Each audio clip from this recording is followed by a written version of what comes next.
This is the X2 electric dirt bike. The headline is power and speed with a motorcycle vibe, wrapped in an e-bike package that still has pedals. On paper, it promises a 50 miles per hour top speed, a 60-volt 30-hour removable battery, hydraulic brakes, full suspension, and 19-inch knobby tires.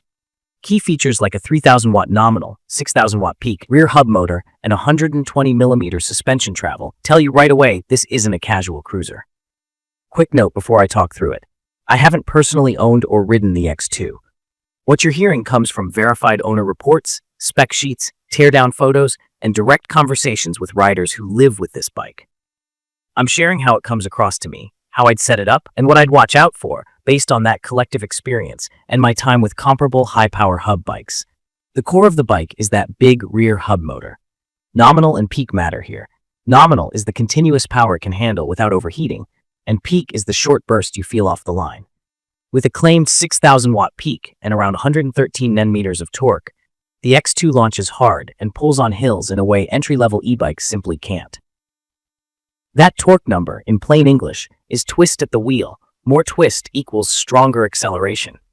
From my experience with similar setups, that much torque in a hub motor delivers a snappy, sometimes jerky throttle feel until you get used to modulating your wrist. The battery is 60 volts and 30 amp-hours, which is 1,800 hours of capacity. That's a big pack for the price class. The trade-off is mass and charge time. Owners report 5 to 10 hours with the included charger, sometimes longer depending on outlet and charger variation. If you ride hard, meaning lots of full throttle bursts, hills, and heavier riders, you're not seeing the rosy marketing range. The common real-world story is roughly 10 to 25 miles of aggressive off-road riding, maybe stretching into the 30s on mellow mixed terrain if you keep speeds down. Top speed claims also vary. Some riders hit high 40s on flat ground. A few have seen the number touch 50 miles per hour with optimal conditions. In my opinion, budgeting for mid-40s MPH and planning your routes around a shorter realistic range will make the experience less stressful. Suspension is full front and rear with about 120mm of travel. That's enough to smooth dirt paths, roots, and potholes, and it takes the edge off chatter on gravel. Think of travel as how much the fork and rear shock can compress to absorb bumps.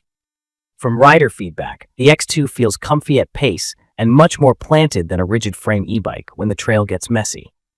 It's not a true dirt bike suspension in feel or tuning, and the unsprung weight of a big rear hub means the back wheel carries more mass than a traditional mid-drive setup. That can make the rear end feel a bit heavier in fast, choppy sections and less happy with repeated jumps. It's fun on fire roads, sandy washes, grass, beaches, and urban shortcuts, but it's not a Suron-style jumper. Braking is hydraulic front and rear, which is the right choice for a machine that can exceed 40 miles per hour. Some trims show dual piston calipers, and a few owners mention a 4-piston setup on the Pro variant with a steel frame. Either way, hydraulic means better modulation and less hand fatigue compared to cable brakes. With 19-inch wheels and relatively narrow 2-inch knobby tires listed, the contact patch is more dirt bike-like than typical fat e-bikes, so braking feel will depend on tire pressure and terrain. Drop a few PSI for dirt to increase grip, air up a bit for pavement to reduce squirm. The frame on the standard X2 is aluminum, which helps with corrosion resistance and weight compared to steel. The seat height is about 32.7 inches, and the suggested rider range lands around 5'6" to 6'4". The stance feels dirt bike upright, not bicycle aggressive. Pedals exist, but most riders treat them as legal footrests. The geometry and gearing make real pedaling awkward, especially if you're tall. If you want cardio backup power, this isn't the platform for that. It's perfect for throttle-first riding with a moto stance, using pedals mainly for compliance in low-speed zones. The display is a simple LCD with speed, distance, and battery. I've seen multiple reports of units being stuck in KPH and newer screens with limited settings. For battery, here's a tip for newcomers. Don't trust the bars alone. Voltage readouts are a better indicator of what's left. On 60-volt systems, the meter will drop faster under load and bounce back at rest. That's normal. A quick mental map of voltage to remaining range helps avoid getting stranded. Now the tough part. From my experience helping people shop and maintain high-power e-bikes, the biggest difference between a good ownership experience and a frustrating one is build quality and support. The X2's story has two sides. One group of owners rides hard for hundreds of miles with minimal issues and has a blast. Another group hits a string of early failures. Flats, loose bolts, kinked spokes, error codes, a dead charger, even a hub motor that grinds or seizes.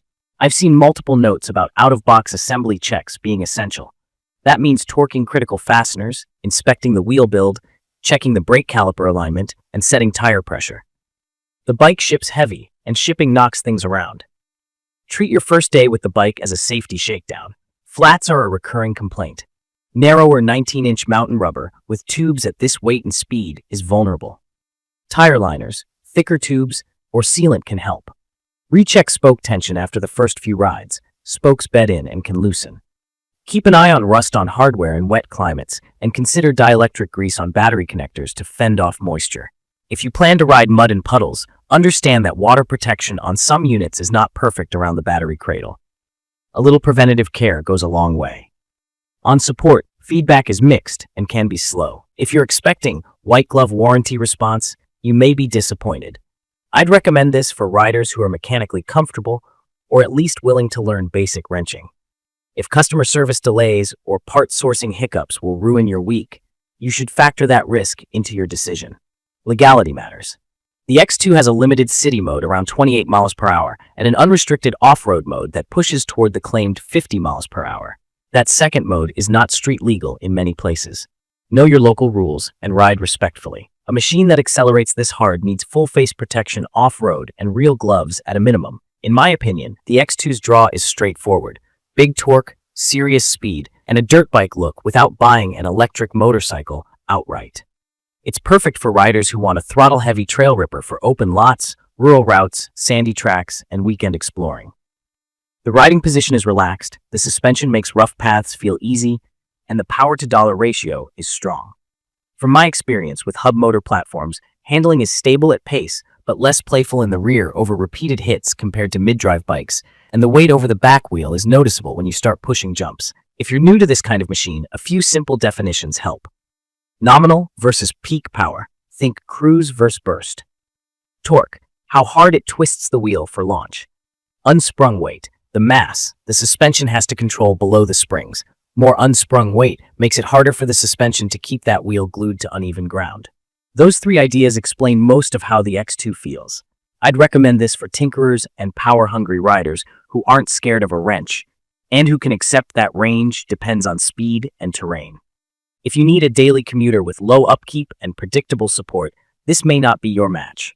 If you want something that looks and moves like a small electric moto, and you're willing to do pre-ride checks and minor fixes, it's a lot of thrill for the money. In conclusion, the X2 electric dirt bike nails the fun part with strong acceleration, a tall stance, and suspension that encourages you to leave the pavement.